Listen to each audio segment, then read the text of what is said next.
Alô, galera do canal Melhor Época. Pra quem viveu aí a época de ouro dos anos 80 e 90, melhores filmes, melhores séries, melhores animes, melhores desenhos e também melhores jogos. Vamos falar hoje do nosso querido Atari, videogame que conquistou fãs aí pelo mundo todo e que tem fãs até hoje. Vamos falar aí de como surgiu o videogame e falar dos melhores jogos que ele tinha. Não se esqueçam de se inscrever no canal e deixar seu like aí, galera. Vamos lá. Atari 2600 ou simplesmente Atari VCS foi um videogame projetado por Jay Miner que foi lançado em 11 de setembro de 1977 nos Estados Unidos e só chegou aqui no Brasil em 1983.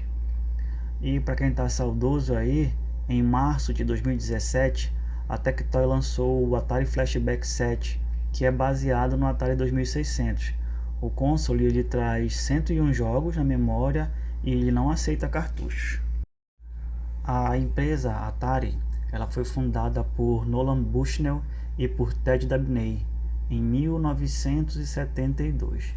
Em 75, a Atari ela comprou a empresa de engenharia Cyan Engineering e para desenvolver um sistema de videogame de nova geração. Eles trabalharam ali num protótipo que ficou conhecido como Stella, que era o nome da bicicleta de um dos engenheiros. Isso por algum tempo, né?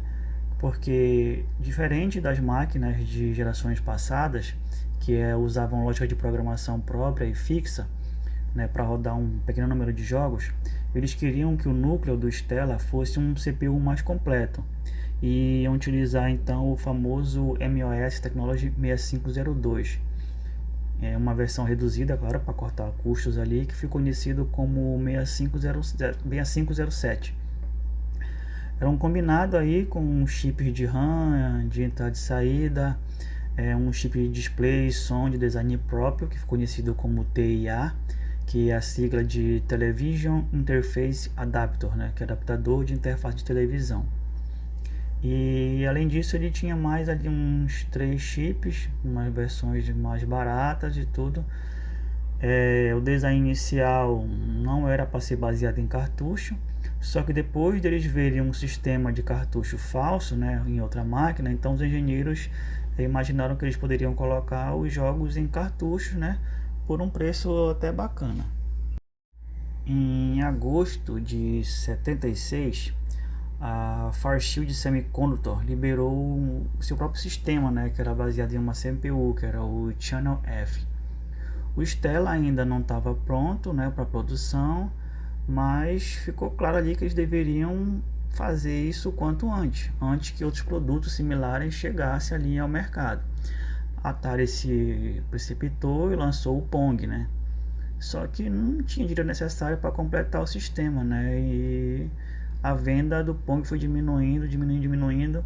Então o Nolan Bushnell procurou a Warner Communications e vendeu a companhia para eles em 76 por 28 milhões de dólares. Isso já com a promessa de que o Stella seria produzido o mais rápido possível. Bom, a chave para esse sucesso, né, da máquina foi a contratação de Jay Miner, que era um desenvolvedor de chip que concentrou ali vários circuitos em um único chip, né, então tornou o TIA um chip único.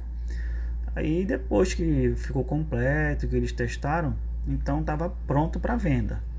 Então o lançamento foi em 77 e o desenvolvimento dele saiu em torno de uns 100 milhões de dólares. O preço inicial de um videogame era de 199 dólares. Eles tinham só 9 títulos. Claro que para competir ali com o Channel F, a Atari chamou a máquina de VCS, né, que foi uma abreviatura aí. Então o 2600 ele foi vendido pelas lojas Sears Roebuck. Só que tanto a Atari quanto o Channel F eles já estavam ficando mesmo obsoletos ali. O pessoal já estava enjoando de jogar clone do Pong, né? Então logo muitas dessas empresas aí foram saindo do mercado e tudo, E continuou então, só no caso o Channel F e a Atari, né? Só que em 77 a Atari só vendeu 250 mil videogames, em 78 só 55 mil, isso de 800 mil que tinham sido produzidos. Então a Warner teve que ajudar ali para cobrir os prejuízos, né? Aí isso causou discordâncias e tal. Aí o fundador da Atari, Nolan Bushnell, saiu em 78. Bom, o público descobriu, né, que dá para jogar jogos diferentes do Pong. Os programadores também começaram a aprender a alcançar mais os limites do hardware aí. Então o Atari 2600 ganhou mais popularidade. Aí também a Fairchild, que produzia o Channel F, saiu do mercado porque achava que videogame era só uma modazinha, passageira e tudo mais. Aí o Atari foi com tudo. Aí começou a ter jogos exclusivos. Em 79 foram milhões de consoles vendidos e o Atari foi o presente de Natal mais vendido naquele ano. Aí eles licenciaram, né, o Space Invaders da Taito, que aumentou ainda mais a popularidade ali do console, isso em maio de 1980. Isso duplicou as vendas, foram mais de 2 milhões de unidades vendidas. O Atari 2600 e seus cartuchos, eles foram assim o maior fator por trás do gigantesco faturamento que teve a Atari. Foram 2 bilhões de dólares só em 1980. E as vendas só foram dobrando. Em 82 foram quase 8 milhões de unidades vendidas. E lançaram aí o Atari 2800, né, que era uma versão menor e mais arredondada da máquina, para ser vendido no mercado japonês em 83. Só que lá eles sofreram, né, porque houve competição, já que eles tinham recém lançado lá o Nintendo Famicom, que é japonês. No Brasil, o lançamento do Atari 2600 foi em setembro de 83. Ele era fabricado pela Polivox, que enviou um lote aí de 30 mil unidades para as lojas e tinha um preço ali entre 180 e 200 mil cruzeiros, que era a moeda da época. Bom, a Atari continuou crescendo, né? Até possuir aí uma das maiores divisões de pesquisa e desenvolvimento do Vale do Silício. E grande parte era gasto ali com videogames, fabricação e tudo mais, né? E a Warner estava feliz da vida, né? Já que as vendas do Atari 2600 pareciam não ter fim e a Atari era responsável ali por metade dos lucros da companhia. Bom, aí começaram a haver problemas aí, né? Os programadores de muitos dos maiores sucessos da Atari começaram a ficar ali chateados com a companhia porque ela não dava crédito aos desenvolvedores de jogos, né? Por exemplo, o Rick Mauer, que foi o programador do jogo Space Invaders, ele não recebeu nenhum crédito, né? Ele recebeu só 11 mil dólares por ter criado o jogo, sendo que o cartucho arrecadou mais de 100 milhões em vendas. O programador Warren Robinett, que foi o responsável pelo jogo Adventure, fez um protesto aí contra a política monopolista da Atari e escondeu o nome dele em uma sala secreta dentro do jogo. Esse foi considerado o primeiro easter egg da história. E essa prática ficou contínua em jogos, né? Quem não lembra, por exemplo, daquele carinha que aparecia lá no Mortal Kombat? O jogo Final Fight também fez homenagens a personagens do Street Fighter. Tem uma cena do jogo que aparece a Chun-Li ali comendo uma yakisoba. Em uma outra tela aparece o Gaio ali em pé, torcendo pra galera, tudo mais. E depois disso, muitos programadores deixaram a companhia e formaram suas próprias software houses ali independentes. E a mais proeminente delas, né, foi a Activision. Foi fundada ali na década de 80, acho que 80 ou 81. E a empresa ela conseguiu judicialmente o direito de produzir jogos para o console Atari, né, que ficaram até mais populares que o próprio videogame. Hoje em dia a Activision produz jogos eletrônicos pelo mundo todo e foi a maior publicadora de jogos de 2007 nos Estados Unidos. Em 2007, ela foi anunciado, no caso, que ela foi adquirida pela Vivendi, né? E em 2008 ela se fundiu com a Blizzard, né? Ficou Activision Blizzard e produz aí jogos muito bons como Call of Duty, Guitar Hero. E em 2022 ela foi adquirida pela Microsoft. Então o Atari 2600 ele foi oficialmente aposentado ali em 1992, mas ele se tornou o videogame de maior vida na história de todos os tempos dos Estados Unidos. Ele teve ali uma vida útil de 14 anos, que é aproximadamente 3 vezes mais do que a vida normal de qualquer um outro console. Muitos programadores ainda estão fazendo o jogo aí pro Atari, alguns deles até usando ferramentas modernas de programação como o Visual Atari Basic. Outros continuam preferindo trabalhar ali com a linguagem Assembly 6502. Mas você encontra facilmente aí emuladores que rodam os jogos do Atari, como o Stella, por exemplo, que é um emulador de código aberto, né, multiplataforma, roda em Windows, Mac OS X, Linux, Dreamcast. Tem o Java Atari também, que é um multiplayer, tem uma interface que imita a do console real e também tem código aberto. E tem o MES, que é o Multiplayer Emulator Super System, que tem suporte para todos os consoles ali do Atari antigo. Bom, agora alguns jogos que ficaram muito populares assim com o Atari. De primeiro ali um clássico, né, tipo Pac-Man. Esse aí dispensa apresentações, né? Aquele monstrinho amarelo ali que vai comendo ali aquelas coisinhas, né, coletando tipo umas moedas e tem que evitar de ser atingido por aqueles fantasminhas ali.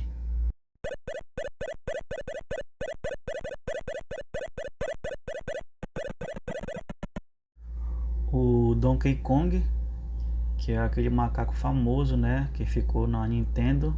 Só que ele não começou a carreira dele ali na Nintendo como mocinho não. Ele teve seu primeiro jogo no Atari, que era na verdade um vilão que tentava de todas as formas ali evitar que o jogador, que era tipo um Mario, alcançasse a princesa lá na lado da construção, jogando um monte de coisa nele.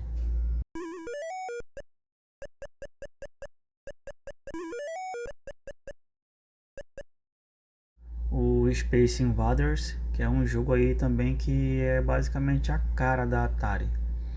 Dentro do seu gênero, ele foi o título mais bem sucedido da época e colocava você ali no controle de uma navezinha que o objetivo era destruir uns alienígenas que vinham ali, e as fases se tornando cada vez mais difíceis. Era necessário muito reflexo, né, para evitar os ataques ali, que você tinha que desviar, os bichinhos ficando cada vez mais rápidos e tudo, e ficavam atirando também em você.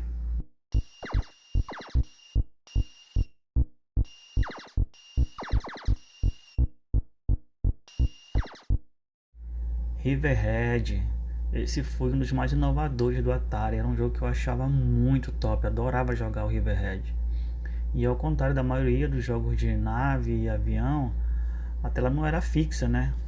Você tinha que sobrevoar tipo um rio ali com uma tela em movimento, que tinha sempre uns obstáculos, né?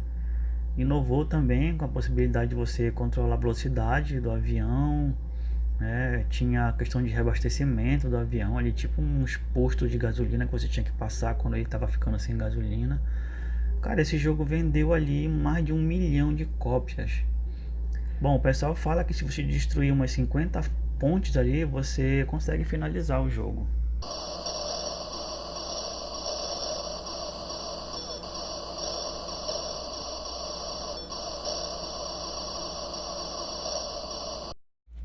O Pitfall também ficou muito famoso, por mais que alguns não acreditem, mas ele foi o segundo jogo mais vendido da história do Atari, só perdeu mesmo pro Pac-Man. Era um jogo de aventura ali, tu tinha que ficar coletando uns tesouros numa floresta, não tinha um tempo lá. Você tinha que evitar aí os tipos de obstáculos. Tinha que escalar, pular, se pendurar em corda, tinha que passar por um negócio de uns jacarés, aí tinha uns escorpiões, tinha umas cobras. Era um jogo muito bacana também.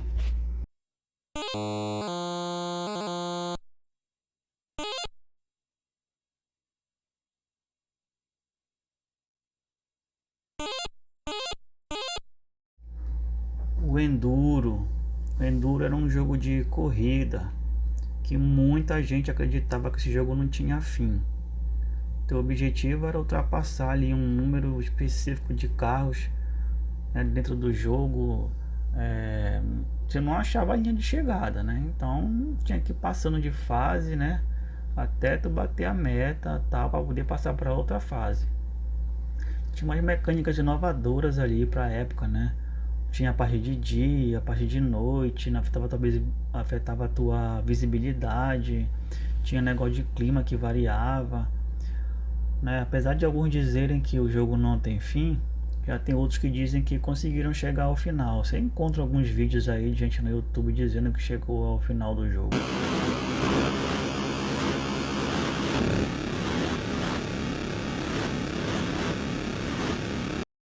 O Adventure, né? Claro, pelo nome já diz que é um jogo de aventura, né? Tinha um gráfico bem minimalista ali. Era uma espécie de Zelda 8-bit meio piorado ali. Exigia que você usasse a imaginação, né, para completar o cenário. Tinha um personagem, né, que era tipo um quadrado ali, que a espada dele era uma seta. E eu tinha que recuperar um cálice e devolver ele pro castelo. Você ia derrotando dragões aí, utilizando itens que encontrasse pelo caminho. Esse é o famoso jogo do primeiro easter egg.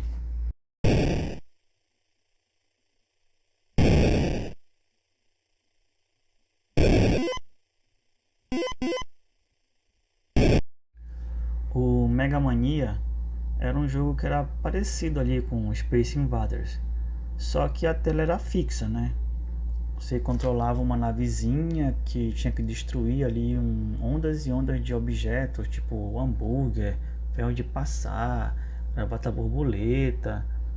E não tinha muitas fases, porém se você morresse numa fase e tivesse que repetir, ia ficar mais difícil. Os objetos iam ficando mais rápidos.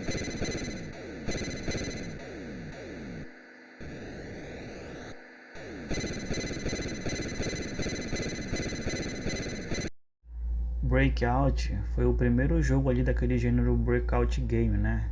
Que é aquele bloco de bolinhas ali. Tinha que ficar controlando uma barrinha, né? Com um negócio que você tinha que ficar rebatendo a bola, né? Até que ela fosse destruindo ali aqueles blocos que ficavam em cima. É um conceito bem ultrapassado, né? Hoje em dia, mas tudo começou assim. Aí, inclusive ele teve versões para outras plataformas.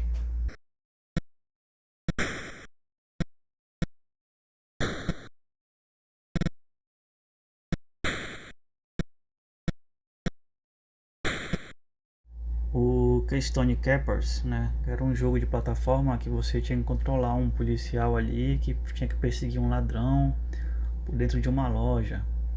O cenário ele era 8 vezes maior do que aparecia na tela, na verdade, né? Então tinha que correr mesmo de um canto para acessar uma parte nova. Aí durante a perseguição você precisava esquivar de obstáculos, tinha que pegar elevador, subir, descer escada, tudo que fosse necessário ali para você conseguir pegar o ladrão.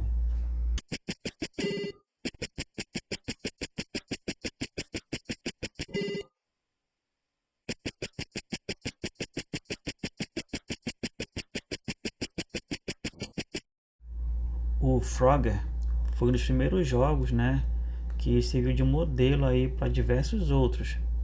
Você controlava ali uns sapos, né, com o objetivo de atravessar a rua. Só que para isso você tinha que evitar os carros que passavam pela pista ali, tinha velocidades diferentes, você tinha que pular umas tábuas, pular umas tartarugas para atravessar o rio. Ele tinha umas poucas fases diferentes assim, mas o objetivo era sempre chegar do outro lado com todos os 5 sapos.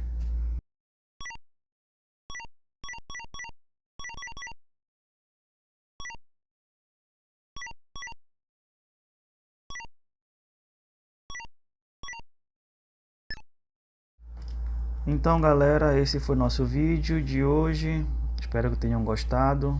Não esqueçam de deixar o like aí e se inscrever no canal. Abraço e até a próxima.